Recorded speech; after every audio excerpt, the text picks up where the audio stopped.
रामाय रामभद्राय रामचंद्राय वेदसे रघुनाथाय नाथाय सीताय पतये नमः। ओम व्यासाय भवनाशाय श्रीशाय गुणराशे हृद्याय शुद्ध विद्याय मध्वाय च नमो नमः। 47ನೇ ಶ್ಲೋಕ ಆತ ವೈಲರೆ 47 ಶ್ರೀ ಗುರುಭ್ಯೋ ನಮಃ.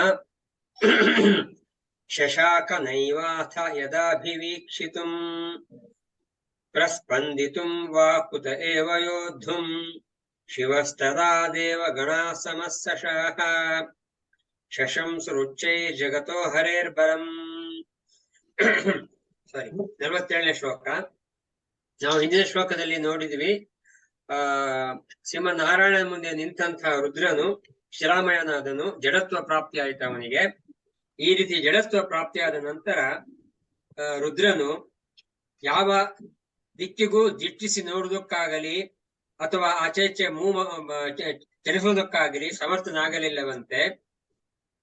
ಯಾವಾಗ ಅವನು ದಿಟ್ಟಿಸುವುದಕ್ಕೂ ಚಲಿಸುವುದಕ್ಕೂ ಸಮರ್ಥನಾಗಲಿಲ್ಲ, ಇನ್ನು ಯುದ್ಧ ಮಾಡುವ ಮಾತು ಎಲ್ಲಿಂದ ಬಂತು? ಅಂದ್ರೆ ಯುದ್ಧ ಮಾಡ್ಲಿಕ್ಕೆ ಸಾಧ್ಯ ಆಗಲಿಲ್ಲ ಅಂತೆ.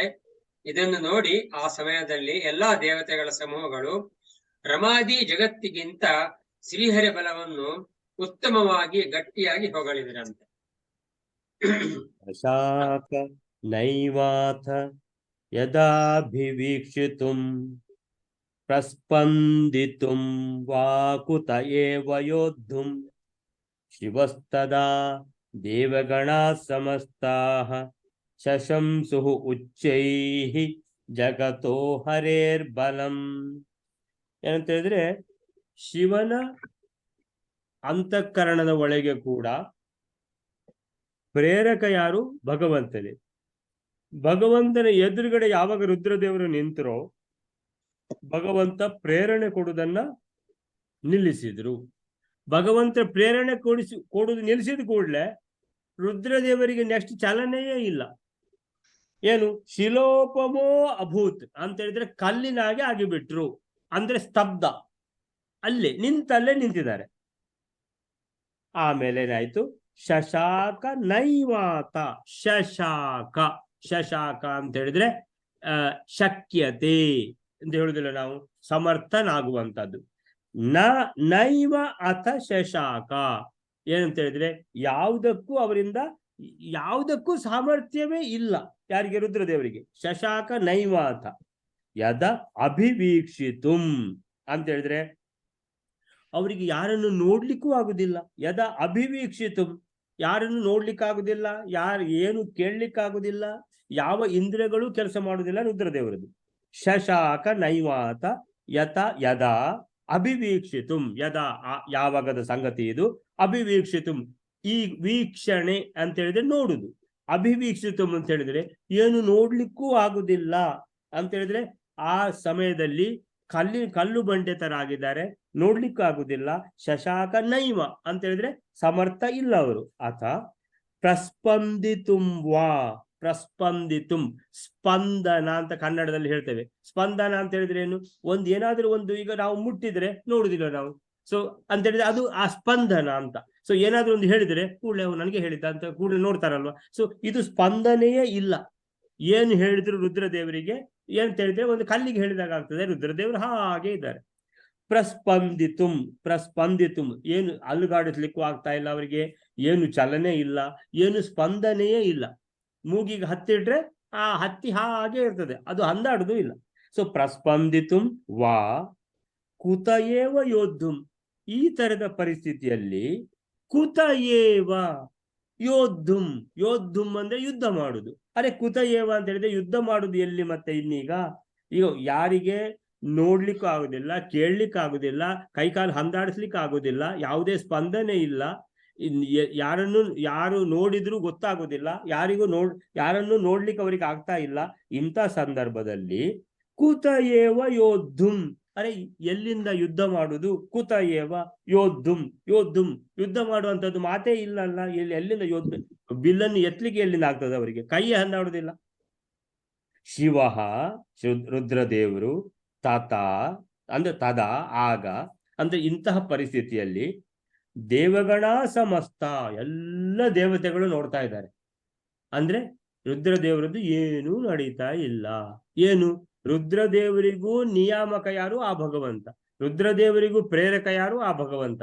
ಭಗವಂತನ ಎದುರುಗಡೆ ತಾನು ಅಂತ ಹೇಳಿದ್ರೆ ಅವರನ್ನು ನಿಲ್ಲಿಸಿದ್ರು ರುದ್ರದೇವರು, ಇವರು ನಿಂತು ಬಿಟ್ರು ಅಂತ ಹೇಳಿದ್ರೆ, ಒಂದ್ ವೇಳೆ ನಾನೇ ಒಂದ್ ವೇಳೆ ಅತಿ ಸಮರ್ಥ, ತಾನೇ ಸರ್ವ ಸ್ವತಂತ್ರ, ತನ್ನನ್ನೇ ಸರ್ವೋತ್ತಮ ಅಂತ ಹೇಳ್ತಾರೆ ಅಂತಾದ್ರೆ ಹೇಳಲಿ ಅಂತ ಏನೋ ಒಂದು ಮನಸ್ಸಿನಲ್ಲಿ ಆತರ ಇದೆ ಅಂತ ಕಾಣ್ತದೆ ರುದ್ರದೇವರಿಗೆ. ಸೊ ಅಂತ ಹೇಳಿದ್ರೆ ಅವ್ರದ್ದು ಅಹಂಕಾರ ತತ್ವಕ್ಕೆ ಅಭಿಮಾನಿ ಅವರು, ಆದ್ದರಿಂದ ಸ್ವಲ್ಪ ಆತರ ಏನಾದ್ರು ಇರ್ಬೋದು ಅಂತ.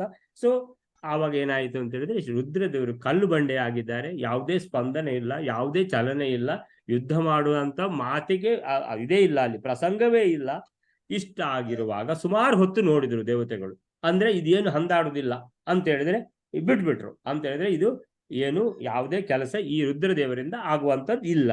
ಶಿವ ತದಾ ಅಂತ ಹೇಳಿದ್ರೆ ಈ ರೀತಿಯ ಪರಿಸ್ಥಿತಿ ಆದ ಕೂಡಲೇ ಶಿವ ತದಾ ನ ಶಶಾಕ, ಏನು ಮಾಡ್ಲಿಕ್ಕೂ ಸಮರ್ಥ ಇಲ್ಲದಿರುವ ಕಾರಣ ದೇವಗಣ ಸಮಸ್ತ, ಅಂದ್ರೆ ಸಮಸ್ತ ದೇವಗಣ, ಎಲ್ಲ ದೇವತೆಗಳು ಶಶಂಸುಹು ಉಚ್ಚೈಹಿ ಜಗತೋ ಹರೇರ್ಬಲಂ, ಎಲ್ಲರೂ ಭಗವಂತನನ್ನ ಏನ್ ಮಾಡಿದ್ರು? ಕೊಂಡಾಡ್ಲಿಕ್ಕೆ ಶುರು ಮಾಡಿದ್ರು. ಭಗವಂತ, ನಿಮ್ಮನ್ನ ಸರ್ವೋತ್ತಮತ್ವಕ್ಕೆ ನಾವು ಒಂದು ಏನು ಟೆಸ್ಟ್ ಇಟ್ಟುವಲ್ಲ, ಸೊ ನಮ್ದು ಮಹಾ ಮೂರ್ಖತನ ಆಗಿ ಹೋಯ್ತು. ಆದ್ರೂ ನಮ್ಮ ಮೂರ್ಖತನ ಆದ್ರೂ ಚಿಂತೆ ಇಲ್ಲ. ಯಾಕಂತ ಹೇಳಿದ್ರೆ ಒಂದು ಸಲ ಎಲ್ಲ ಜಗತ್ತಿನ ಎಲ್ಲರಿಗೂ ಗೊತ್ತಾಗಿ ಬಿಡ್ತಲ್ಲ, ಇನ್ನು ಏನು ಒಂದು ಇಲ್ಲ ಅಲ್ಲಲ್ಲ, ಅವರೇ ಕಡೆಗೆ ಬ್ರಹ್ಮದೇವರು ರುದ್ರದೇವರು ಇವರೆಲ್ಲ ಅದು ಸಮಾನ ಅಲ್ವಾ, ಎಂಥದ್ದೆಲ್ಲ ಇದು ಇಂಥದ್ದ ಅಪಪ್ರಸಂಗಗಳು ಇನ್ನು ಮುಂದೆ ಬರುವುದು ಬೇಡ ಅಂತ ಆಗಿ ಹೋಯ್ತಲ್ವಾ. ಅಂದ್ರೆ ಇನ್ನು ಅದಕ್ಕೆ ಚಾನ್ಸೇ ಇಲ್ಲ ಬರ್ಲಿಕ್ಕೆ. ಆ ರೀತಿಯಲ್ಲಿ ಶಿವ ತದಾ ದೇವಗಣ ಸಮಸ್ತ ಶಶಂಸುಹು ಪ್ರಶಂಸೆ ಅಂತ ಬರ್ತದೆ ನೋಡಿ ಕನ್ನಡದಲ್ಲಿ, ಪ್ರಶಂಸೆ. ಇದು ಶಶಂಸುಹು ಏನಂತ ಹೇಳಿದ್ರೆ ಸ್ತೋತ್ರ ಮಾಡಿದರು ಭಗವಂತನನ್ನ. ಉಚ್ಚೈಹಿ ಅಂದ್ರೆ ಜೋರಾಗಿ ಭಗವಂತನನ್ನ ಏನ್ ಮಾಡಿದ್ರು? ಪ್ರಶಂಸೆ ಮಾಡಿದ್ರು, ಸ್ತುತಿ ಮಾಡಿದ್ರು. ಭಗವಂತ, ನೀನು ಸರ್ವೋತ್ತಮ, ನಮ್ಮಿಂದ ತಪ್ಪಾಯಿತು, ಆ ಮಹಾಪರಾಧ ಆಯಿತು, ಸೊ ನಮ್ಮನ್ನು ಕ್ಷಮಿಸ್ಬೇಕು ಅಂತ ಹೇಳ್ಕೊಂಡು ಉಚ್ಚೈಹಿ ಜಗತೋ ಹರೇರ್ ಬಲಂ, ಜಗತಃ ಅಂತ ಹೇಳಿದ್ರೆ ಇಡೀ ಜಗತ್ತಿನಲ್ಲಿ ಹರೇರ್ ಬಲಂ ಅಂತ ಹೇಳಿದ್ರೆ ಹರಿಯ ಸರ್ವೋತ್ತಮತ್ವ, ಅದನ್ನ ಏನು ಪ್ರಶ್ನಿಸ್ಲಿಕ್ಕೆ ಚಾನ್ಸೇ ಇಲ್ಲ. ಹರಿ ಯಾವಾಗ ನೋಡಿದ್ರು ಹರಿ ಸರ್ವೋತ್ತಮ. ಏನಂತ ಹೇಳಿದ್ರೆ ಹರಿಯ ಒಂದು ಪ್ರೇರಣೆ ಇಲ್ಲದೆ, ಭಗವಂತನ ಪ್ರೇರಣೆ ಇಲ್ಲದೆ ತೃಣಮಪಿ ನಚಲತಿ ಅಂತ ಹೇಳಿದ್ರೆ ಒಂದು ಹುಲ್ಲು ಕಡ್ಡಿ ಕೂಡ ಹಂದಾಡುದಿಲ್ಲ. ಹೇಗೆ ರುದ್ರದೇವರು ಕಲ್ಲಾಗಿ ಬಿಟ್ರೋ, ಯಾವುದೇ ಸ್ಪಂದನೆ ಇಲ್ಲದೆ ಹೋದ್ರು. ಯಾಕಂತ ಹೇಳಿದ್ರೆ ಯಾವುದೇ ಸ್ಪಂದನೆಗೆ ಕಣ್ಣು ಕಾಣಬೇಕಿದ್ರೆ ಭಗವಂತನ ಪ್ರೇರಣೆ ಬೇಕು, ಕಿವಿ ಕೇಳಬೇಕಿದ್ರೆ ಭಗವಂತನ ಪ್ರೇರಣೆ ಬೇಕು. ಎಲ್ಲ ಕಣ್ಣಿಗೆ ಕಿವಿಗೆ ಎಲ್ಲ ಅಭಿಮಾನಿ ದೇವತೆಗಳಿದ್ದಾರೆ. ಆ ಎಲ್ಲ ಅಭಿಮಾನಿ ದೇವತೆಗಳು ಅಂತ ಹೇಳಿದ್ರೆ ಎಲ್ಲ ಆ ಮಹಾವಿಷ್ಣುವಿನ ಭಗವಂತನ ಕೈ ಕೆಳಗೆ ಇರುವವರು. ಸೊ ಭಗವಂತ ಏನು ಸೂಚಿಸ್ಲಿಲ್ಲ, ಇವ್ರು ಸುಮ್ಮನೆ ಇರ್ತಾರೆ, ಇವ್ರು ಏನು ಮಾತಾಡುದಿಲ್ಲ. ಯಾಕಂತ ಹೇಳಿದ್ರೆ ಎಲ್ಲವೂ ಭಗವಂತನ ಪ್ರೇರಣೆಯಿಂದ ಆಗುವಂಥದ್ದು. ಆದ್ದರಿಂದ ಭಗವಂತನ ಪ್ರೇರಣೆ ಇಲ್ಲದಿದ್ರೆ ಹೇಗೆ ರುದ್ರದೇವರಿಗೆ ಕಣ್ಣು ಕಾಣುದಿಲ್ಲ, ಕಿವಿಯೂ ಕೇಳುವುದಿಲ್ಲ, ಯಾವುದೇ ಸ್ಪಂದನೆ ಇಲ್ಲ, ಕಲ್ಲಿನಾಗಿ ಬಿಟ್ಟಿದ್ದಾರೆ ಅಂತ ಯಾವ ತರ ಆಗುತ್ತೋ ಎಲ್ಲ ಇಡೀ ಪ್ರಪಂಚದಲ್ಲಿ ಪ್ರತಿಯೊಬ್ಬರಿಗೂ ಇದೇ ತರ ಆಗುವಂಥದ್ದು. ಭಗವಂತನ ಪ್ರೇರಣೆಯಿಂದ ಯಾವುದು ಪ್ರೇರಣೆ ಇಲ್ಲದೆ ಯಾವುದೂ ನಡೆಯೋದಿಲ್ಲ ಅನ್ನುವಂಥದ್ದು ಈ 47ನೇ ಶ್ಲೋಕ. 47ನೇ ಶ್ಲೋಕಕ್ಕೆ ಪ್ರಭಂಜನಾಚಾರ್ಯ ಏನ್ ಹೇಳ್ತಾರೆ ಅಂತ ನೋಡುವ. ಶಿವನು ಆಗ ಕಣ್ತೆರೆದು ನೋಡಲಾಗಲಿ, ಅದೇ ಅಭಿವೀಕ್ಷಿತುಂ, ಚಲಿಸಲಾಗಲಿ, ಚಲಿಸುವುದು ಅಂದ್ರೆ ಪ್ರಸ್ಪಂದಿತುಂ, ಯಾವುದಕ್ಕೂ ಕೂಡ ಶಕ್ತನಾಗಲೇ ಇಲ್ಲ. ನ ಶಶಾಕ, ಶಕ್ತನಾಗಲಿಲ್ಲ.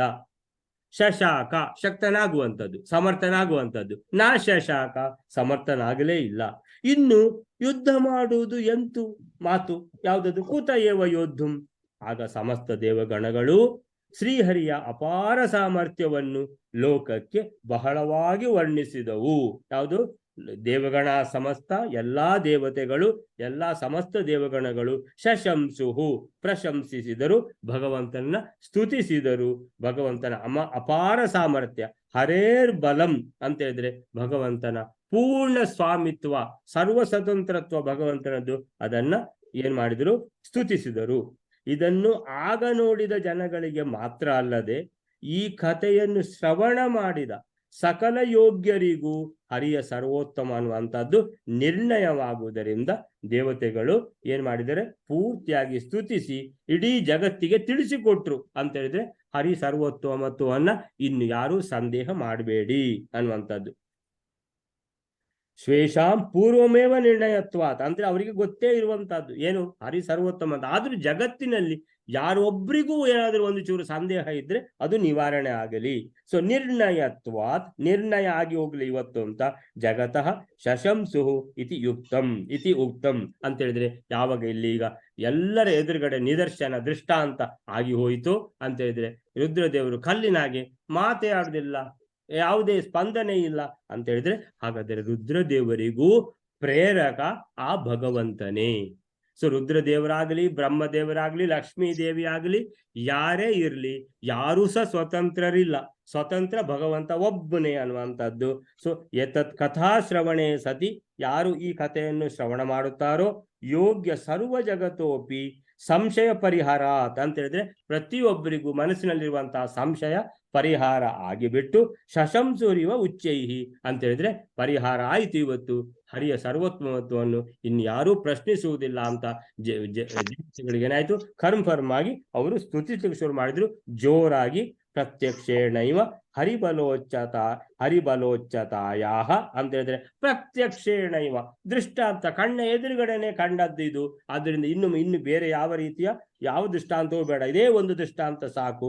ಪ್ರದರ್ಶಿತತ್ವಾತ್ ಅಂದ್ರೆ ಪೂರ್ತಿ ಈ ದೃಷ್ಟಾಂತ ಅವ್ರಿಗೇನಾಯ್ತು, ಅದು ಅದನ್ನು ಮರಿಲಿಕ್ಕೆ ಸಾಧ್ಯ ಇಲ್ಲ. ಇನ್ನು ಅರ್ಥದ್ವಯ ಸೂಚನಾಯ ಉಚ್ಚೈಹಿ ಇತಿ ಅವ್ಯಯ ಪದ ಪ್ರಯೋಗ. ಉಚ್ಚೈಹಿ ಅಂತ ಹೇಳಿದ್ರೆ ಜೋರಾಗಿ ಭಗವಂತನ ಸರ್ವೋತ್ತಮತ್ವವನ್ನ ದೇವತೆಗಳು ಸ್ತುತಿಸಿದರು ಅಂತ ಹೇಳ್ತಾ ಇದ್ದಾರೆ. ಹೀಗೆ ಭಗವಂತ ಯಾವಾಗಲೂ ಯೋಗ್ಯರಿಗೆ ಜ್ಞಾನ, ಅಯೋಗ್ಯರಿಗೆ ಮಿಥ್ಯಾಜ್ಞಾನ. ಈಗ ಇಷ್ಟೆಲ್ಲ ದೃಷ್ಟಾಂತ ಬಂದರೂ ಕೂಡ ಕೆಲವರು ಅಯೋಗ್ಯರಿದ್ದಾರೆ, ಅಂದ್ರೆ ಒಪ್ಪದಂತವರು. ಯಾರು? ದುಶ್ಯಾಸನ, ದುರ್ಯೋಧನ, ಆಮೇಲೆ ಶಕುನಿ, ಇಂಥವರೆಲ್ಲ ಅವರಿಗೆ ಅಂತ ಹೇಳಿದ್ರೆ ಕಣ್ಣಲ್ಲಿ ಕಂಡ್ರೂ ಕೂಡ ಇಲ್ಲ, ಹಾಗೆ ಇರ್ಲಿಕ್ಕೆ ಸಾಧ್ಯ ಇಲ್ಲ. ಅರೆ ಭಗವಂತ ಯಾವಾಗಾದ್ರೂ ಮನುಷ್ಯ ಆಗಿರೋದಕ್ಕೆ ಚಾನ್ಸ್ ಇದೆಯಾ ಅಂತ ಆ ರೀತಿ ಸಂದೇಹ ಪಡುವವರು ಇದ್ದಾರೆ. ಆ ಸಂದೇಹ ಪಟ್ಟುಕೊಂಡು ಯಾರು ಆ ರೀತಿ ಸಂದೇಹ ಪಡ್ತಾರೋ ಅವರಿಗೆ ಡೈರೆಕ್ಟ್ ನರಕಕ್ಕೆ ಹೋಗುವಂಥದ್ದು, ಅಂಧ ತಮಸ್ಸಿಗೆ ಹೋಗುವಂಥದ್ದಕ್ಕೆ ವ್ಯವಸ್ಥೆ ಮಾಡುವವನು ಅದು ಕೂಡ ಭಗವಂತನೇ. ಅದಕ್ಕೋಸ್ಕರನೇ ಅವರು ಹೀಗೆ ಮಾಡ್ತಾರೆ ಅಂತ ಹೇಳ್ಕೊಂಡು, ಶಿವನ ನಾಮಗಳಲ್ಲಿ ಒಂದಾದ ಸ್ಥಾಣು ಅಂತ ಹೇಳಿದ್ರೆ, ಸ್ಥಾಣು ಅಂತ ಹೇಳ್ಕೊಂಡು ಭಗವಂತನದೇ ಹೆಸರು, ಅದು ಶಿವನಿಗೆ ಅಪ್ಲೈ ಆಗ್ತದೆ. ಸ್ಥಾಣು ಅಂತ ಹೇಳಿದ್ರೆ ಎಲ್ಲಿ ಹೇಗೆ ಇದ್ದಾನೋ ಹಾಗೆ, ಒಂದು ಚೂರು ಸಹ ಅಲುಗಾಡುವುದು ಕೂಡ ಇಲ್ಲ, ಅದಕ್ಕೆ ಸ್ಥಾಣು ಅಂತ ಹೆಸರು. ಸೊ ಉಮಾಪತಿಯಾದ ಶಿವ ಅನಂತ ಸೂರ್ಯಾಧಿಕ ಕಾಂತಿಯ ರಮಾಪತಿಯಾದ ಶ್ರೀಹರಿಯನ್ನು ನೋಡ್ಲಿಕ್ಕೂ ಸಮರ್ಥನಾಗಲಿಲ್ಲ ಅಂತ ಹೇಳಿದ್ರೆ, ಭಗವಂತ ಎದುರುಗಡೆ ಇರುವಾಗ ಅಂತ ಹೇಳಿದ್ರೆ ತಾನು ಸ್ಪರ್ಧೆ ಮಾಡ್ಲಿಕ್ಕೆ ಅಂತ ಬಂದು ಆ ಭಗವಂತನನ್ನು ನೋಡ್ಲಿಕ್ಕೆ ರುದ್ರದೇವರಿಗೆ ಆಗಲಿಲ್ಲ. ಯುದ್ಧ ಮಾಡುದಿರ್ಲಿ, ಸೊ ನನ್ನ ಎದುರುಗಡೆ ಯಾರೋ ಇದ್ದಾರೆ ಅಂತೇಳಿ ಅವ್ರ ಜೊತೆ ನಾನು ಯುದ್ಧ ಮಾಡ್ಬೇಕು, ಅವ್ರನ್ನ ನೋಡ್ಬೇಕಲ್ಲ, ನೋಡ್ಲಿಕ್ಕೂ ಕೂಡ ಆಗಲಿಲ್ಲ. ಯಾರಿಗೆ? ರುದ್ರದೇವರಿಗೆ ಅನ್ನುವಂಥದ್ದು ಅಂತ ಹೇಳಿದ್ರೆ ಭಗವಂತನ ಅಗಾಧವಾದ ಕಾಂತಿ, ಅಗಾಧವಾದ ಸಾಮರ್ಥ್ಯವನ್ನ ಇದು ನಿರೂಪಿಸುತ್ತದೆ ಅಂತ ಹೇಳ್ತಾರೆ. 47ನೇ ಶ್ಲೋಕ ಮುಗಿದು 48ನೇ ಶ್ಲೋಕಕ್ಕೆ ಹೋಗುವ ವೈನರೇ.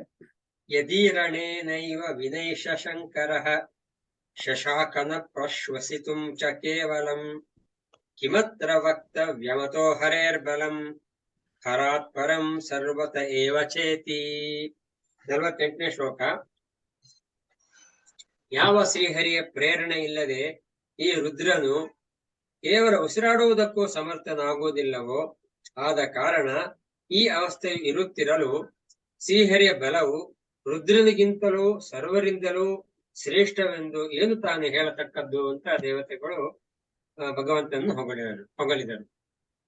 ಯದೀರಣೇನೈವ ವಿನೈಷ ಶಂಕರಃ ಶಶಾಕನ ಪ್ರಶ್ವಸಿತುಂ ಚ ಕೇವಲಂ ಕಿಮತ್ರ ವಕ್ತವ್ಯಂ ಅತೋ ಹರೇರ್ಬಲಂ ಹರಾತ್ ಪರಂ ಸರ್ವತ ಏವ ಚೇತಿ. ಯತ್ ಯದೀರಣೇನೈವ, ಯತ್ ಈರಣೇನ ಏವ, ಯತ್ ಈರಣೇನ ಏವ ವಿನಾ ಯೇಷ ಶಂಕರಃ ಶಶಾಕನ, ಶಶಾಕನ ನಾ ಶಶಾಕ, ಅದು ಹಿಂದಿನ ಶ್ಲೋಕದಲ್ಲಿ ಬಂದಿದೆ. ನಾ ಶಶಾಕ ಅಂತ ಹೇಳಿದ್ರೆ ಸಮರ್ಥನಾಗಲಿಲ್ಲ. ನಾ ಶಶಾಕ ಯಾವುದಕ್ಕೆ ಸಮರ್ಥನಾಗಲಿಲ್ಲ? ಪ್ರಶ್ವಸಿತುಂ ಚ ಕೇವಲಂ ಕಿಮತ್ರ ವಕ್ತವ್ಯಂ ಅತೋ ಹರೇರ್ಬಲಂ ಹರಾತ್ ಪರಂ ಸರ್ವತ ಏವ ಚೇತಿ. ಯತ್ ಈರಣೇನ ಏವ ವಿನಾ ಯೇಷ ಶಂಕರಃ. ಯತ್ ಈರಣೇನ, ಯಾರ ಪ್ರೇರಣೆಯಿಂದ, ಯತ್ ಈರಣೇನ ಏವ ಅಂತ ಹೇಳಿದ್ರೆ ಭಗವಂತನ ಪ್ರೇರಣೆ ಇಲ್ಲದೆ ಯಾವುದೂ ಆಗುದಿಲ್ಲ. ಯಾರ ಪ್ರೇರಣೆಯಿಂದಲೇ ಎಲ್ಲಾ ಕೆಲಸವೂ ಆಗುತ್ತೋ ಆ ಪ್ರೇರಣೆ ಇಲ್ಲದೆ, ಯತ್ ಈರಣೇನ ಏವ ವಿನಾ ಅಂದ್ರೆ ಅದು ಇಲ್ಲದೆ, ವಿನಾ ಯಾವ ಪ್ರೇರಣೆಯಿಂದ ಎಲ್ಲಾ ಕೆಲಸ ಆಗುತ್ತೋ ಆ ಪ್ರೇರಣೆ ಇಲ್ಲದೆ, ವಿನಾ ಏಷ ಶಂಕರ, ವಿನಾ ಏಷ, ವಿನೈಷ ಅದು ವೃದ್ಧಿ ಸಂಧಿ, ಸೊ ವಿನಾ ಏಷ ಶಂಕರ ಅಂದ್ರೆ ಪ್ರೇರಣೇನ ಏವ ವಿನಾ, ಯಾರ ಪ್ರೇರಣೆಯಿಂದಲೇ, ಯತ್ ಈರಣೇನ ಏವ ಅಂದ್ರೆ ಯಾರ ಪ್ರೇರಣೆಯಿಂದಲೇ ಎಲ್ಲಾ ಈ ಜಗತ್ತಿನಲ್ಲಿ ಕೆಲಸಗಳು ಆಗುವಂತದ್ದು, ಅದು ಇಲ್ಲದೆ, ವಿನಾ ಏಷ ಶಂಕರ, ಈ ರುದ್ರದೇವರು ಭಗವಂತನ ವಿರುದ್ಧ ಸ್ಪರ್ಧೆ ಮಾಡಲಿಕ್ಕೆ ಒಪ್ಪಿ ಎದುರುಗಡೆ ನಿಂತಿದ್ದಾರೆ. ನಿಂತವರು ನಿಂತಲ್ಲೇ. ಸೊ ಯತ್ ಈರಣೇನ ಏವ ವಿನಾ ಏಷ ಶಂಕರ ನ ಶಶಾಕ ಅಂದ್ರೆ ಆಗ್ಲೇ ಇಲ್ಲ, ಅವರಿಗೆ ಏನಾಗ್ಲಿಲ್ಲ, ಪ್ರಶ್ವಸಿತುಂ, ಪ್ರಶ್ವಸಿತುಂ ಶ್ವಾಸ, ಪ್ರಶ್ವಾಸ ಅಂತ ಹೇಳಿದ್ರೆ ಶ್ವಾಸ ಅಂತ ಹೇಳಿದ್ರೆ ಏನು, ಉಸಿರಾಡುದು. ಸೊ ಅವರಿಗೆ ಉಸಿರಾಡ್ಲಿಕ್ಕೂ ಆಗ್ತಿರ್ಲಿಲ್ಲ. ನಾನು ಆಗ್ಲೇ ಹೇಳಿದೆ, ಅಂದ್ರೆ ರುದ್ರದೇವರ ಮೂಗಿನ ಹತ್ರ ಹತ್ತಿ ಇಟ್ರೆ ಆ ಹತ್ತಿ ಹಾಗೆ ಇರ್ತದೆ, ಅಂದ್ರೆ ಹತ್ತಿ ಕೂಡ ಹಂದಾಡುದಿಲ್ಲ. ಯಾಕಂತ ಹೇಳಿದ್ರೆ ಉಸಿರಾಟ ಸ್ತಬ್ಧ ಆಗಿ ಹೋಗಿದೆ. ಸೊ ಪ್ರಶ್ವಸಿತುಂಚ ಕೇವಲಂ, ಒಂದು ಅಟ್ಲೀಸ್ಟ್ ಉಸಿರಾಡ್ಲಿಕ್ಕಾದ್ರೂ ಆಗ್ತದ ಕೇಳಿದ್ರೆ ಅದು ನಿಂತೋಗಿದೆ. ಪ್ರಶ್ವಸಿತುಂ ಯಾಕಂತ ಹೇಳಿದ್ರೆ ಉಸಿರಾಡುವ ಕ್ರಿಯೆ ಆಗುವಂತದ್ದು ವಾಯುದೇವರಿಂದ. ಪ್ರಾಣ, ಅಪಾನ, ವ್ಯಾನ, ಉದಾನ, ಸಮಾನ. ಸೊ ಈ ಎಲ್ಲ ಎಂಥದ್ದು ವಾಯುದೇವರ ಈ ಬೇರೆ ಬೇರೆ ಈ ಅವರ ರೂಪಗಳು. ಸೊ ಈ ವಾಯುದೇವರ ರೂಪಗಳು ಕೂಡ ಕೆಲಸ ಮಾಡಬೇಕಿದ್ರೆ ಪ್ರೇರಣೆ ಕೊಡುವಂತದ್ದು ಅದಕ್ಕೆ ಭಗವಂತನೇ. ಎಲ್ಲರಿಗೂ ಭಗವಂತನೇ ಪ್ರೇರಣೆ ಕೊಡುವಂಥದ್ದು. ಆದ್ದರಿಂದ ಕೇವಲಂ ಪ್ರಶ್ವಸಿತುಂ ಚ ನಾಶಶಾಕ, ಉಸಿರಾಡ್ಲಿಕ್ಕೂ ಕೂಡ ಆಗಲಿಲ್ಲ. ಕೇವಲಂ ಅಂದ್ರೆ ಒಂದು ಅಟ್ಲೀಸ್ಟ್ ಉಸಿರಾಡ್ಲಿಕ್ಕೆ ಆಗ್ತದ, ಇಲ್ಲ, ಅದು ನಿಂತೋಗಿದೆ, ಸ್ಟಾಪ್ ಆಗಿದೆ.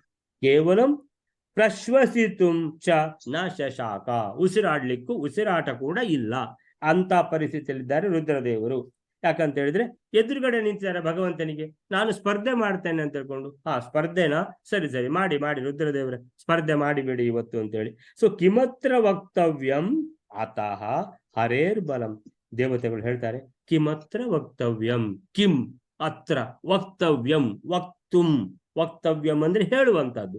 ಕಿಮತ್ರ ವಕ್ತವ್ಯಂ ಏನು ಹೇಳುವುದು, ಏನು ಕಿಮತ್ರಂ ವಕ್ತವ್ಯಂ ಅಥೋ ಹರೇರ್ ಬಲಂ, ಹರೇರ್ ಬಲಂ, ಹರೇರ್ ಅಂತ ಹೇಳಿದ್ರೆ ಭಗವಂತನ, ಷಷ್ಠಿ ವಿಭಕ್ತಿ, ಹರೇಹೇ ಬಲಂ ಅಂದ್ರೆ ಭಗವಂತನ ಆ ಸಾಮರ್ಥ್ಯವನ್ನ ಏನು ಅಂತ ಹೊಗಳಲಿ.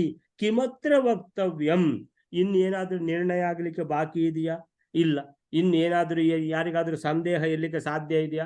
ಯಾವುದು ಭಗವಂತನ, ಯಾವುದು ಸರ್ವೋತ್ತಮ ಭಗವಂತನ ಯಾವುದು ಎಷ್ಟು ಸಾಮರ್ಥ್ಯ ಇದೆ, ಆ ಸಾಮರ್ಥ್ಯದ ಎದುರುಗಡೆ ಇನ್ನು ಯಾರ್ದು ಇಲ್ಲ ಅನ್ನುವಂಥದ್ದು ಅಂತ ಹೇಳಿದ್ರೆ ನಿರ್ಣಯ ಆಯ್ತಾ ಅಂತ ಹೇಳ್ಕೊಂಡು ಕಿಮತ್ರ ವಕ್ತವ್ಯಂ ಹರೇರ್ ಬಲಂ, ಆ ಭಗವಂತನ ಸಾಮರ್ಥ್ಯವನ್ನ ಏನಂತ ಹೇಳಲಿ. ಕಿಮತ್ರ ವಕ್ತವ್ಯಂ ಹರೇಹೇ ಬಲಂ, ಭಗವಂತನ ಸಾಮರ್ಥ್ಯವನ್ನು, ಹರಾತ್ ಪರಂ ಸರ್ವತ ಏವ ಚೇತಿ, ಹರಾತ್ ಅಂತ ಹೇಳಿದ್ರೆ ಅರೆ ರುದ್ರದೇವರೇ ನಿಮ್ಮಿಂದ, ಹರಾತ್ ಅಂದ್ರೆ 5ನೇ ವಿಭಕ್ತಿ, ಹರಾತ್ ಅಂತ ಹೇಳಿದ್ರೆ ರುದ್ರದೇವರ ದೆಸೆಯಿಂದ ಅಥವಾ ರುದ್ರದೇವರಿಗೆ ಏನ್ ಮಾಡಿದರೆ ತುಲನೆ ಮಾಡಿದರೆ ಹರಾತ್ ಭಗವಂತ, ಪರಂ ಅಂತ ಹೇಳಿದ್ರೆ ಭಗವಂತ ಬಹಳ ಎತ್ತರದಲ್ಲಿದ್ದಾರೆ. ರುದ್ರದೇವರು ಎಲ್ಲಿದ್ದಾರೋ ಅಲ್ಲಿಗಿಂತ ಬಹಳಷ್ಟು ಎತ್ತರದಲ್ಲಿ ಭಗವಂತ ಇದ್ದಾರೆ. ರುದ್ರದೇವರ ಬಲ ಎಷ್ಟಿದೆಯೋ ಅದಕ್ಕಿಂತ ಎಷ್ಟೋ ಪಾಲು ಜಾಸ್ತಿ ಭಗವಂತನ ಸಾಮರ್ಥ್ಯಕ್ಕೆ ಯಾವುದೇ ಎಣೆಯೇ ಇಲ್ಲ. ಯಾರು ಕೂಡ ಹತ್ತಿರ ಕೂಡ ಬರ್ಲಿಕ್ಕೆ ಸಾಧ್ಯ ಇಲ್ಲ. ಸೊ ಹರಾತ್ ಪರಂ, ಪರಂ ಅಂದ್ರೆ ಅತಿ ಶ್ರೇಷ್ಠತ್ವ. ಹರಾತ್ ಪರಂ ಸರ್ವತ ಏವ ಚೇತಿ, ಸರ್ವತ ಏವ ಚ ಇತಿ ಅಂತ ಹೇಳಿದ್ರೆ, ಸರ್ವತ ಏವ ಅಂತ ಹೇಳಿದ್ರೆ ಯಾವುದೇ ರೀತಿಯಲ್ಲಿ ನೋಡಿದರೂ ಕೂಡ ಅಂತ ಹೇಳಿದ್ರೆ ಈ ರುದ್ರದೇವರಿಂದ ಬಹಳ ಮೇಲೆ ಭಗವಂತ ಇದ್ದಾನೆ. ಸರ್ವತ ಏವ ಚ ಇತಿ ಅನ್ನುವಂಥದ್ದು ದೇವತೆಗಳಿಗೆ ಈಗ ಈ ದೃಷ್ಟಾಂತ ಕಣ್ಣೆದುರುಗಡೆನೆ ಎಲ್ಲರ ಎದುರುಗಡೆನೆ ನಡೆದೋಯ್ತು ಈ ಘಟನೆ ಅಂತ ಹೇಳಿದ್ರೆ ಅಂತ ಇನ್ಯಾರಿಗೂ ಯಾವುದೇ ಸಂದೇಹ ಬರ್ಲಿಕ್ಕೆ, ಯಾವುದೇ ಪ್ರಸಂಗ ಬರ್ಲಿಕ್ಕೆ ಕೂಡುದು ಅನ್ನುವಂಥದ್ದು. ಯತ್ ಈರಣೇನ ಏವ, ಯಾವ ಭಗವಂತನ ಪ್ರೇರಣೆಯಿಂದಲೇ ವಿನಾ, ಅದು ಇಲ್ಲದೆ ಈಗ, ಏಷ ಶಂಕರ, ಈ ರುದ್ರದೇವರು ಶಶಾಕ ನ ಪ್ರಶ್ವಸಿತುಂ ಚ ಕೇವಲಂ, ಕೇವಲಂ ಪ್ರಶ್ವಸಿತುಂ, ಒಂದು ಸ್ವಲ್ಪ ಉಸಿರಾಟ ಆಡ್ಲಿಕ್ಕಾದ್ರೂ ಆಗ್ತದ, ನಾ ಶಶಾಕ, ಆಗ್ಲಿಲ್ಲ ಅವರಿಂದ. ಕಿಮ್ಮತ್ರ, ಯಾಕಂದ್ರೆ ಆ ಉಸಿರಾಟಕ್ಕೂ ಕೂಡ ಭಗವಂತನ ಪ್ರೇರಣೆ ಬೇಕೇ ಬೇಕು.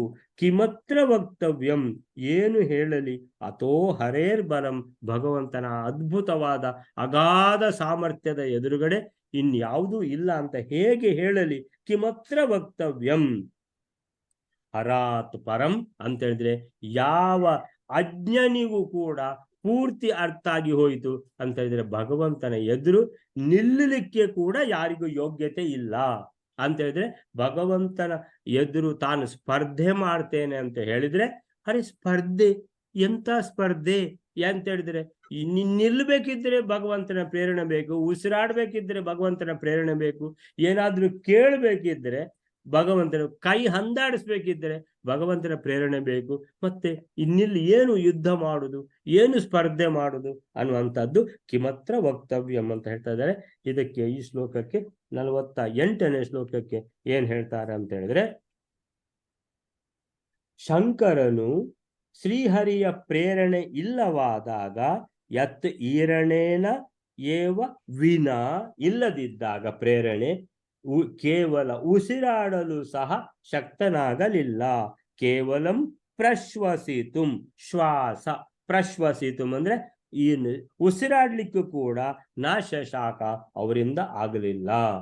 ಸೊ ಶ್ರೀಹರಿಯ ಪ್ರೇರಣೆ ಇಲ್ಲವಾದಾಗ ಉಸಿರಾಡ್ಲಿಕ್ಕೂ ಕೂಡ ಶಕ್ತನಾಗಲಿಲ್ಲ ಎಂದ ಮೇಲೆ, ಶ್ರೀಹರಿಯ ಬಲವು ಹರನಿಗಿಂತ ಸಕಲರಿಗಿಂತ ಸರ್ವ ವಿಧದಲ್ಲಿಯೂ ಮಿಗಿಲು.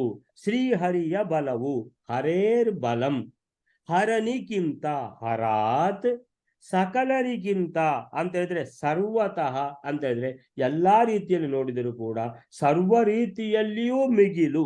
ಸರ್ವತ ಏವ ಚೇತಿ ಪರಂ, ಪರಂ ಅಂತ ಹೇಳಿದ್ರೆ ಬಹಳ ಎತ್ತರದಲ್ಲಿ, ಬಹಳ ಶ್ರೇಷ್ಠ, ಬಹಳ ಅಂತ ಹೇಳಿದ್ರೆ ಮಿಗಿಲು ಅನ್ನುವಂತ ಆ ಶಬ್ದದಲ್ಲಿ ಅಲ್ಲಿಗೆ ಏನಾಯ್ತು ಈ ಕಥೆ ಅನ್ನುವಂಥದ್ದು ಅಂತ ಹೇಳಿದ್ರೆ, ಯಾರ್ದು, ಹರಿಹರರ ಮಧ್ಯದಲ್ಲಿ ನಡೆದ ಈ ಒಂದು ಪ್ರಸಂಗ ಅನ್ನುವಂಥದ್ದು ಇದು ಮುಗೀತು ಅಂತ ಹೇಳಿದ್ರೆ, ಯತ್ ಈರಣೇನ ಏವ ವಿನಾ ಏಷ ಶಂಕರ ನ ಶಶಾಕ ಪ್ರಶ್ವಸಿತುಂ ಚ ಕೇವಲಂ, ಕಿಮತ್ರ ವಕ್ತವ್ಯಂ ಅಥೋ ಹರೇರ್ ಬಲಂ ಹರಾತ್ ಪರಂ ಸರ್ವತ ಏವ ಚೇತಿ. ಅಲ್ಲಿಂದ ಈಗ 49ನೇ ಶ್ಲೋಕಕ್ಕೆ ಹೋಗುವವರೆ. ತತ ಪ್ರಣಮ್ಯಾಶ್ವ ಜನಾರ್ದನಂ ಹರಃ ಪ್ರಸನ್ನ ದೃಷ್ಟ್ಯಾ ಹರಿಣಾಭಿವೀಕ್ಷಿತಃ ಜಗಾಮ ಕೈಲಾಸಮಮುಷ್ಯ ತದ್ಧನುಃ ತ್ವಯಾ ಪ್ರಭಗ್ನಂ ಕಿಲ ಲೋಕ ಸನ್ನಿಧೌ. 49ನೇ ಶ್ಲೋಕ. ಆಮೇಲೆ ರುದ್ರನು ಶೀಘ್ರದಲ್ಲಿ ಶ್ರೀಹರಿಯನ್ನು ನಮಸ್ಕರಿಸಿ ಶ್ರೀಹರಿಯಿಂದ ಸಂತುಷ್ಟವಾದ ದೃಷ್ಟಿಯಿಂದ ಕಾಣಲ್ಪಟ್ಟವನಾಗಿ ಕೈಲಾಸ ಪರ್ವತಕ್ಕೆ ಹೋದನಂತೆ. ರುದ್ರನ ಆ ಧನುಸ್ಸು ನಿನ್ನಿಂದ, ಅಂದ್ರೆ ಪರಶುರಾಮ ರಾಮನಿಗೆ ಹೇಳ್ತಾ ಇರೋದು, ರುದ್ರನ ಆ ಧನುಸ್ಸು ನಿನ್ನಿಂದ ಜನರ ಸನ್ನಿಧಿಯಲ್ಲಿ ಜನಕರಾಜನ ಸಭೆಯಲ್ಲಿ ಮುರಿಯಲ್ಪಟ್ಟಿತು ಎಂದು ಕೇಳಿದೆ ಅಂತ ಹೇಳ್ತಾನೆ. ತತ ಪ್ರಣಮ್ಯಾಶು ಜನಾರ್ದನಂ ಹರಃ ಪ್ರಸನ್ನ ದೃಷ್ಟ್ಯಾ ಹರಿಣಾಭಿವೀಕ್ಷಿತಃ ಜಗಾಮ ಕೈಲಾಸಂ ಅಮುಷ್ಯತಬ್ಧನುಃ ತ್ವಯಾ ಪ್ರಭಗ್ನಂ ಕಿಲ ಲೋಕ ಸನ್ನಿಧೌ. ಸೊ ರುದ್ರದೇವರಿಗೆ ಸುಮಾರು ಸಲ ಇಂಥ ಪರಿಸ್ಥಿತಿಗಳು ಬಂದಿವೆ. ಯಾಕಂತ ಹೇಳಿದ್ರೆ ರುದ್ರದೇವರದ್ದು ಅಹಂಕಾರ ತತ್ವ ಅಂತ ಹೇಳಿದ್ರೆ ಅದರಲ್ಲಿ ಏನು ಸೂಚಕ, ಲೋಕ ಶಿಕ್ಷಣ ಅಂತ ಹೇಳಿದ್ರೆ ಯಾರಿಗೆ ಸ್ವಲ್ಪ ಈ ಇಗೋ ಅಹಂಕಾರ ಅಂತ ಇದೆಯೋ ಅವರು ಕಾಲಕ್ಕೆ ಏನಾದ್ರೂ ಒಂದು ಪರಾಜಯಗಳು, ಅವರಿಗೆ ಏನಾದ್ರೂ ಒಂದು ತೊಂದರೆಗಳು ಅವರಿಗೆ ಎದುರಿಸಲಿಕ್ಕೆ ಆಗದೆ ಹೋಗುವಂತ ಪ್ರಸಂಗಗಳು ಬರ್ತಾ ಇರ್ತವೆ. ಆದ್ರಿಂದ ಯಾರೂ ಕೂಡ ಆ ಇಗೋ ಅನ್ನುವಂಥದ್ದು ಅದೇನು ಅದನ್ನು ಬಿಟ್ಟು ಬಿಡ್ಬೇಕು, ಈ ಅನ್ನುವ ಗೋ ಅಂತ ಬಿಟ್ಟು ಬಿಡ್ಬೇಕು, ಅದನ್ನ ಸೊ ಅದನ್ನು ಯಾರು ಇಟ್ಕೊಳ್ತಾರೋ ಅವರಿಗೆ ಸುಖ ಇಲ್ಲ ಅನ್ನುವಂಥದ್ದು. ರುದ್ರದೇವರಿಗೆ ಭಸ್ಮಾಸುರ ತಪಸ್ಸು ಮಾಡಿದ ಮಹಾ ರಾಕ್ಷಸ, ಇವರಿಗೆ ಏನಾಯ್ತು, ಭಾರಿ ಖುಷಿಯಾಗಿ ಬಿಡ್ತು. ಅಯ್ಯೋ, ನನ್ನನ್ನು ಹೊಗಳ್ತಾ ಇದ್ದಾನೆ, ಎಷ್ಟೋ 1000 ವರ್ಷ ತಪಸ್ಸು ಮಾಡಿದ ಅಂತ ಹೇಳ್ಕೊಂಡು, ಏನು ಬೇಕು ವರ ಅಂತ ಹೇಳ್ಕೊಂಡು. ಸೊ ಭಸ್ಮಾಸುರ ಕೇಳಿದ, ನಾನು ಯಾರ ತಲೆ ಮೇಲೆ ಕೈ ಇಡ್ತೇನೋ ಅವರು ಖತಮ್ ಆಗಬೇಕು ಅಂತ, ಅವರು ಭಸ್ಮ ಆಗಿ ಹೋಗ್ಬೇಕು ಅಂತ. ರುದ್ರದೇವರು ಆಯ್ತು ಅಂತ ಭಾರಿ ಖುಷಿಯಲ್ಲಿ ಆ ಭಸ್ಮಾಸುರ ಮಹಾ ರಾಕ್ಷಸ, ದುಷ್ಟ ರಾಕ್ಷಸ ಅವನ ತಲೆಯಲ್ಲಿ ಬಂತು. ಈಗ ರುದ್ರದೇವರು ವರ ಕೊಟ್ಟರು, ಏನಂತ ಹೇಳಿದ್ರೆ, ನಾನು ಯಾರ ತಲೆ ಮೇಲೆ ಕೈ ಇಡ್ತೇನೋ ಅವರು ಭಸ್ಮ ಆಗ್ತಾರಂತ. ಏನು ಗ್ಯಾರಂಟಿ ಅಂತ ಹೇಳ್ಕೊಂಡು ಈ ಗ್ಯಾರಂಟಿಯನ್ನು ಟೆಸ್ಟ್ ಮಾಡುವ ಅಂತ ರುದ್ರದೇವರಿಗೆ ಹೇಳಿದ. ಭಸ್ಮಾಸುರ ಹೇಳಿದ, ರುದ್ರದೇವರು 1 ನಿಮಿಷ ನಿಂತು ಬಿಡಿ, ಅಂದ್ರೆ ನೀವೀಗ ಒಂದು ವರ ಕೊಟ್ಟಿದ್ದೀರಲ್ಲ, ಒಂಚೂರು ನಾನು ಟೆಸ್ಟ್ ಮಾಡಿಬಿಡ್ಲಾ. ರುದ್ರದೇವರಿಗೆ ಬೆವರ್ಲಿಕ್ಕೆ ಶುರುವಾಯಿತು. ಏನದು, ತನ್ನ ತಲೆ ಮೇಲೆ ಇಟ್ಟರೆ ಏನಾಯ್ತು, ರುದ್ರದೇವರ ಭಸ್ಮ ಆಗಿ ಹೋಗ್ತಾರೆ ಈಗ. ಸೊ ರುದ್ರದೇವರು ಓಡ್ಲಿಕ್ಕೆ ಶುರು ಮಾಡಿದ್ರು ಹಿಂದಿಂದ ಭಸ್ಮಾಸುರ. ಸೊ ಶ್ರೀಹರಿ ಪುನಃ ಬರಬೇಕಾಯಿತು, ಮೋಹಿನಿಯ ವೇಷ ಅಂತ ಹೇಳಿದ್ರೆ. ಈ ಎಲ್ಲ ದುಷ್ಟ ರಾಕ್ಷಸರಿಗೆ ಇನ್ನೊಂದು ಲೋಕ ಶಿಕ್ಷಣ ಅಂತ ಹೇಳಿದ್ರೆ, ಯಾರು ಯಾವುದ್ರಲ್ಲಿಯೂ ಸಿಕ್ಕಿ ಬೀಳುವುದಿಲ್ವೋ ಅವರು ಹೆಂಗಸರ ಕೈಯಲ್ಲಿ ಸಿಕ್ಕಿ ಬೀಳ್ತಾರೆ ಅಂತ ಹೇಳಿದ್ರೆ, ಮೋಹಿನಿಯ ಅವತಾರ. ಮೋಹಿನಿಯನ್ನು ನೋಡಿ ಏನಾಯಿತು, ಭಸ್ಮಾಸುರನಿಗೆ ಏನಿಲ್ಲ, ನೋಡ್ತಾನೆ ಕೂತ್ಕೊಂಡ್ಬಿಟ್ಟ. ಸೊ ಆ ಮೋಹಿನಿ ಇದು ಮಾಡಿಬಿಟ್ಟು ವಿಲಾಸಗಳನ್ನು ಮಾಡಿಬಿಟ್ಟು ನೃತ್ಯ ಮಾಡಿಕೊಂಡು, ನಾನು ನೃತ್ಯ ಮಾಡಿದಾಗ ನೀನು ಸಹ ಮಾಡು ಅಂತ ಈ ಭಸ್ಮಾಸುರ ಹೂ ಅಂತೇಳಿ ಹೇಳಿದ ಹಾಗೆ ಕೇಳುದು ಅಂತ ಹೇಳಿದ್ರೆ, ಆ ರೀತಿಯ ಒಂದು ಮೋಹಕ್ಕೆ ಹೆಂಗಸರ ಕೈಯಲ್ಲಿ ಸಿಕ್ಕಿಬಿದ್ದವರು ಮೋಹಕ್ಕೆ ಒಳಗಾಗಿ ಯಾವ ರೀತಿಯ ತೊಂದರೆ ಅನುಭವಿಸ್ತಾರೆ, ವಿಶ್ವಾಮಿತ್ರ ಮೇನಕೆ ಕೈಯಲ್ಲಿ ಅನುಭವಿಸಿದ ಹಾಗೆ ಅಂತ ಹೇಳಿದ್ರೆ. ವಿಶ್ವಾಮಿತ್ರ ಎಂತ ಒಂದು ಅದ್ಭುತ ತಪಸ್ವಿ ಅವನು. ಆ ಮೇನಕೆ ಹತ್ರ ಅವನು ಸಿಕ್ಕಿಬಿದ್ದು ಬಿಟ್ಟ. ಅಂತ ಏನು ರಾಜ ಋಷಿ ಅವನ ಮೇಲೆ, ವಿಶ್ವಾಮಿತ್ರರ ಮೇಲೆ ಯಾರೂ ಇಲ್ಲ. ವಿಶ್ವಸ್ಯ ಮಿತ್ರಂ ಅಂತ ಹೇಳ್ತಾರೆ ಮಧ್ವಾಚಾರ್ಯರು. ಇಡೀ ಜಗತ್ತಿನಲ್ಲಿರುವ ಎಲ್ಲರ ಮಿತ್ರ ವಿಶ್ವಾಮಿತ್ರರು. ಅಂತ ವಿಶ್ವಾಮಿತ್ರರು ಒಂದು ಪುಟುಗೋಸಿ ಮೇನಕೆ ಹತ್ರ ಸಿಕ್ಕಿಬಿದ್ರು ಅಂತ ಹೇಳುವಂತಹದ್ದು. ಸೊ ಅಂತ ಹೇಳಿದ್ರೆ, ಆ ಯಾವ ಸ್ತ್ರೀ ಮನಸ್ಸು ಮಾಡಿದರೆ ಯಾರನ್ನೂ ಕೂಡ ಏನಂತ ಹೇಳಿದ್ರೆ ಭಗ್ರ ಮಾಡಿಬಿಡುವಂತಹ ಕೆಪಾಸಿಟಿ ಇರುವಂತಹ ಅಂತ ಹೇಳಿದ್ರೆ, ಅಷ್ಟು ಅದ್ಭುತವಾದ ಅದೇ ಒಂದು ಶಕ್ತಿಯನ್ನ ಅದನ್ನ ಒಂದು ರೀತಿಯಲ್ಲಿ ಉಪಯೋಗಿಸಿದರೆ ಯಾರನ್ನೂ ಕೂಡ ಉಲ್ಟಾ ಪಲ್ಟಾ ಮಾಡ್ಲಿಕ್ಕೆ ಆಗ್ತದೆ ಅಂತ ಹೇಳ್ಕೊಂಡು ಆ ರುದ್ರದೇವರು ಓಡಿ ಹೋಗುವಾಗ ಆ ಮೋಹಿನಿ ಮತ್ತೆ ಡಾನ್ಸ್ ಮಾಡಿ, ಮೋಹಿನಿ ತನ್ನ ಕೈಯನ್ನ ತನ್ನ ತಲೆಗೆ ಇಟ್ಲು, ಭಸ್ಮಾಸುರ ಕೂಡ ಅವನ ಕೈಯನ್ನು ಮೋಹಿನಿ ಇಟ್ಟ ಹಾಗೆ ಅವನ ತಲೆ ಮೇಲೆ ಇಟ್ಟುಕೊಂಡ, ಭಸ್ಮ ಆಗಿ ಹೋದ ಭಸ್ಮಾಸುರ. ಸೊ ಹಾಗೆ ರುದ್ರದೇವರು ಸುಮಾರು ಸಲ ಎಡವಿ ಬಿದ್ದಿದ್ದಾರೆ. ಅದೇ ರೀತಿಯಲ್ಲಿ ಇನ್ನೊಂದು ಸಲ, ಈ ಸಲ ಆಗಿ ಹೋಯ್ತು ಅಂತ ಹೇಳಿದ್ರೆ, ಅವರಿಗೆ ಬಹಳ ಹೆದರಿಕೆಯಲ್ಲಿ ಇರುವ ಕಾರಣ ಬದುಕಿದೆಯಾ ಬಡ ಜೀವವೇ ಅಂತ ಹೇಳ್ಕೊಂಡು ಬದುಕಿದ್ರು ಅವರು. ಆಮೇಲೆ ಅದು ಇನ್ನೊಂದ್ಸಲ ಮೋಹಿನಿ ಅವತಾರದಲ್ಲಿ ಅಂತ ಹೇಳಿದ್ರೆ ರುದ್ರದೇವರೇ ಮೋಹಗೊಂಡು ಬಿಟ್ರು ವಿಷ್ಣುವಿನ ಮೇಲೆ ಅಂತ ಹೇಳಿದ್ರೆ. ಎಂತ ಅದ್ಭುತ ರೂಪ ಈ ಮೋಹಿನಿದ್ದು. ಸೊ ಆ ಮೋಹಿನಿ ಹಿಂದೆ ಏನ್ ಮಾಡಿದ್ರು, ರುದ್ರದೇವರು ಓಡಿದ್ರು. ಸೊ ಮೋಹಿನಿ ಹಿಂದೆ ರುದ್ರದೇವರು ಓಡುವಾಗ ಈ ರುದ್ರದೇವರ ಹಿಂದೆ ಪಾರ್ವತಿ ಕೂಡ ಓಡಿ ಬರ್ತಾ ಇದ್ದಾಳೆ ಅಂತ ಹೇಳಿದ್ರೆ, ತಾನು ಮಾಡ್ತಿರುವಂತಹ ಪ್ರಸಂಗ ಅಂದ್ರೆ ಗಂಡನ ಪರಿಸ್ಥಿತಿ ಹೆಂಡತಿ ಕೂಡ ಗೊತ್ತಾಗಿ ಬಿಡ್ತು. ಅಯ್ಯೋ, ಇವರು ಇಷ್ಟು ಒಂದು ಏನಂತ ಹೇಳಿದ್ರೆ ಬಹಳ ವೀಕ್ ಹೆಂಗಸರು ಅಂತ ಹೇಳಿದ್ರೆ, ಏನು ಕಣ್ಣು ಬಾಯಿ ಬಿಟ್ಟುಕೊಂಡು ಓಡಿಕೊಂಡು ಹೋದ್ರು ಅನ್ನುವಂಥದ್ದು. ಅಷ್ಟಾಗುವಾಗ ಏನಾಯ್ತು, ಸೊ ಓಡಿಕೊಂಡು ಹೋದ್ರು ರುದ್ರದೇವರು ಓಡಿ ಹೋಗಿ ಏನೆಲ್ಲ ಅಲ್ಲಿ ಪ್ರಸಂಗ ಆಗ್ತದೆ ಪಾರ್ವತಿಗೆ ಎಲ್ಲ ಗೊತ್ತಾಗಿ ಬಿಡ್ತು ಅಂತ ಹೇಳಿದ್ರೆ. ಗಂಡಸರು ಮಾಡುವಂಥದ್ದು ಹೆಂಗಸರಿಗೆ ಗೊತ್ತಾಗುವ ತನಕ ಏನದು ತಪ್ಪು ಅಂತಾಗುದಿಲ್ಲ. ಯಾವಾಗ ಹೆಂಗಸರಿಗೆ ಗೊತ್ತಾಗ್ತದೋ ಆವಾಗ ಪೂರ್ತಿ ಏನಾಗ್ತದೆ, ಅವ್ರದ್ದು ಬಣ್ಣ ಬದಲಾಗಿ ಬಿಡ್ತದೆ. ಸೊ ಅಂತ ನನ್ನ ಗಂಡ ಇಷ್ಟೇ ಅನ್ನುವಂಥದ್ದು. ಸೊ ಈ ರೀತಿ ರುದ್ರದೇವರು ಅದ್ರಲ್ಲಿ ಸಹ ಸಿಕ್ಕಾಕೊಂಡ್ರು. ತನ್ನ ಹೆಂಡತಿ ನೋಡ್ತಾ ಇದ್ದಾಳೆ ಅನ್ನುವಂಥ ಪರಿವೇ ಅಂತ ಹೇಳಿದ್ರೆ, ಸಿಕ್ಕಿಬಿದ್ದ ಮೋಹದ ಪರಿಸ್ಥಿತಿಯಲ್ಲಿ ಇಡೀ ಎಲ್ಲವನ್ನೂ ಮರೆತು ಬಿಡ್ತಾರೆ ಅಂತ ಹೇಳಿದ್ರೆ. ಅವ್ರು ಯಾರು, ಏನು ಸಂಗತಿ ಏನೂ ಗೊತ್ತಾಗುದಿಲ್ಲ. ಆ ಮೋಹ ಒಂದೇ ಕಾಡ್ತಾ ಇರ್ತದೆ. ಹೇಗೆ ಹೋಗಿ ಪತಂಗ ಹೋಗಿ ಬೆಂಕಿಗೆ ಬೀಳ್ತದ ಆ ರೀತಿ ಹೋಗಿ ಬೆಂಕಿಗೆ ಬಿದ್ದು ಬಿಡ್ತಾರೆ ಅನ್ನುವಂತ ಈ ಪರಿಸ್ಥಿತಿಯಲ್ಲಿ ಅಂತ ಹೇಳಿದ್ರೆ ರುದ್ರದೇವರಿಗೆ ಬಹಳ ಒಂದು ಏನಂತ ಹೇಳಿದ್ರೆ ಮರ್ಯಾದೆ ಹೋಗುವಂತ ಪ್ರಸಂಗ ಬಂತು. ಸೊ ಈ ಪ್ರಸಂಗದಲ್ಲಿ ಇಲ್ಲಿ ಕೂಡ ಏನಾಯ್ತು, ಈ ಭಗವಂತನ ಎದುರು ನಿಲ್ಲುವಂತಹ ಸ್ಪರ್ಧೆಗೆ ನಿಲ್ಲುವಂತಹ ಈ ಪ್ರಸಂಗ ಅವರಿಗೆ ಬೇಕಾಗಿರ್ಲಿಲ್ಲ. ಅಹಂಕಾರ ತತ್ವ ಏನಾಯ್ತು, ಅವರ ಅಲ್ಲಿ ಕೆಲಸ ಮಾಡಿತು. ತತಃ ಪ್ರಣಮ್ಯಾಶು ಜನಾರ್ದನಂ ಹರಹ ಅಂತ ಹೇಳಿದ್ರೆ ಈಗ ಸರಿಯಾಗಿ ಗೊತ್ತಾಯ್ತು. ಉಸಿರಾಡ್ಲಿಕ್ಕೂ ಆಗುದಿಲ್ಲ, ಕೈ ಎತ್ತಲಿಕ್ಕೆ ಆಗುದಿಲ್ಲ. ಯಾವ್ದನ್ನ ಎದುರುಗಡೆ ನಿಂತಿದ್ದಾರೆ ಯಾರು, ಭಗವಂತ. ಭಗವಂತನನ್ನು ನೋಡ್ಲಿಕ್ಕೆ ಕೂಡ ಆಗಲಿಲ್ಲ. ಅಂತಹ ಪರಿಸ್ಥಿತಿಯಲ್ಲಿ ರುದ್ರದೇವರಿಗೆ ಪೂರ್ತಿ ಜ್ಞಾನೋದಯ ಆಯಿತು. ನಾನು ಯಾರ ಎದುರುಗಡೆ ನಿಂತಿದ್ದೇನೆ? ಭಗವಂತನ ಎದುರುಗಡೆ ಸ್ಪರ್ಧೆಗೆ ನಿಂತಿದ್ದೇನೆ. ಅದಕ್ಕೆ ತನ್ನ ಪರಿಸ್ಥಿತಿ ಈ ತರ ಆಯಿತು ಅನ್ನುವಂಥದ್ದು. ಅಂದ್ರೆ ತನ್ನ ಅಹಂಕಾರದ ಯಾವಾಗ ಅರಿವು ಆಗ್ತದೋ ಆಗ ತತಃ ಪ್ರಣಮ್ಯ ಆಶು ಅಂತ ಹೇಳಿದ್ರೆ ಭಗವಂತನಿಗೆ ಹೋಗಿಬಿಟ್ಟು ಉದ್ದಕ್ಕೆ ನಮಸ್ಕಾರ ಮಾಡ್ತಾರೆ. ತತಃ ಅಲ್ಲಿಂದ ಪ್ರಣಮ್ಯ ಉದ್ದಂಡ ಸಾಷ್ಟಾಂಗ ನಮಸ್ಕಾರ ಮಾಡ್ತಾರೆ. ಪ್ರಣಮ್ಯ ಆಶು ಅಂತ ಹೇಳಿದ್ರೆ ಯಾವಾಗ ಉಸಿರಾಡ್ಲಿಕ್ಕೆ ಶುರುವಾಯಿತು ರುದ್ರದೇವರಲ್ಲಿ ಹೋದ್ರೂ ಹೋಗಿ ನಮಸ್ಕಾರ ಮಾಡಿದ್ರು. ಬದುಕಿದೆಯಾ ಬಡ ಜೀವವೇ, ಭಗವಂತ ನಿಮ್ಮ ಎದುರುಗಡೆ ಮಹಾಪರಾಧ ಆಗಿ ಹೋಯ್ತು. ತತ ಪ್ರಣಮ್ಯ ಆಶು, ಕೂಡಲೇ ಆಶು ಅಂದ್ರೆ ಪ್ರಣಮ್ಯ ಹೋಗಿ ಉದ್ದಂಡ ನಮಸ್ಕಾರ ಮಾಡುದು. ಯಾರಿಗೆ? ಜನಾರ್ದನಂ. ಜನಾರ್ದನಂ ಅಂತ ಹೇಳಿದ್ರೆ ಭಗವಂತ ಶ್ರೀಮನ್ನಾರಾಯಣನಿಗೆ ಜನಾರ್ದನಂ. ಯಾರು ನಮಸ್ಕಾರ ಮಾಡಿದ್ರು? ಹರಹ, ಶ್ರೀ ರುದ್ರದೇವರು ನಮಸ್ಕಾರ ಮಾಡಿದ್ರು ಜನಾರ್ದನಂ. ಜನಾರ್ದನ ದೇವರಿಗೆ ಅಂತ ಹೇಳಿದ್ರೆ ಶ್ರೀ ಮಹಾವಿಷ್ಣುವಿಗೆ. ಪ್ರಸನ್ನ ದೃಷ್ಟಿಯ ಭಗವಂತ ಅಂತ ಹೇಳಿದ್ರೆ ಭಕ್ತ ಪರಾಧೀನ ಅಂತ ಹೇಳಿದ್ರೆ ಈಗ ನಿಜವಾದ ಭಕ್ತಿ ರುದ್ರದೇವರಲ್ಲಿ ಬಂದಿದೆ. ತಾನು ಮಾಡಿದ ತಪ್ಪು ಪೂರ್ತಿ ಅರಿವಾಗಿದೆ. ಪ್ರಾಯಶ್ಚಿತ್ತ ರೂಪದಲ್ಲಿ ಉದ್ದಂಡ ನಮಸ್ಕಾರ ಮಾಡಿದ್ದಾರೆ. ಭಗವಂತ ಮಹಾಪರಾಧ ಆಯಿತು ಅಂತ. ಸೊ ಯಾರು ತಪ್ಪಿಗೆ ಪ್ರಾಯಶ್ಚಿತ್ತ ಮಾಡ್ತಾರೋ ಭಗವಂತನಿಗೆ ಕೂಡಲೇ ಅದಕ್ಕೆ ಏನಾಗ್ತದೆ ಅಂತ ಬಹಳ ಒಂದು ಪ್ರಸನ್ನನಾಗ್ತಾರೆ ಭಗವಂತ. ಪ್ರಸನ್ನ ದೃಷ್ಟಿಯ ಭಗವಂತನು ತುಂಬಾ ರುದ್ರದೇವರ ಮೇಲೆ ಪ್ರಸನ್ನನಾಗಿ ಪ್ರಸನ್ನ ದೃಷ್ಟಿಯಿಂದ ಹರಿಣಾಭಿವೀಕ್ಷಿತ. ಹರಿಣ, ಹರಿಯಿಂದ, ಹರಿಣ ಅಂತ ಹೇಳಿದ್ರೆ ಭಗವಂತನಿಂದ ಅಭಿವೀಕ್ಷಿತ ನೋಡಲ್ಪಟ್ಟವರಾದರು. ಯಾರು? ರುದ್ರದೇವರು.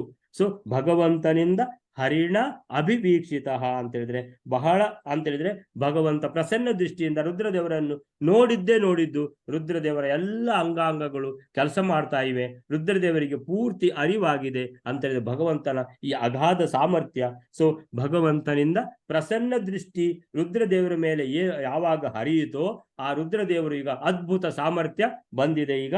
ಸೊ ಪ್ರಸನ್ನ ದೃಷ್ಟಿಯ ಹರಿಣಾಭಿವೀಕ್ಷಿತ ಅಂತ ಹೇಳಿದ್ರೆ ಭಗವಂತನ ಕೃಪಾ ಕಟಾಕ್ಷವನ್ನು ಪಡೆದು ಅನುಗ್ರಹಿತರಾಗಿದ್ದಾರೆ ರುದ್ರದೇವರು.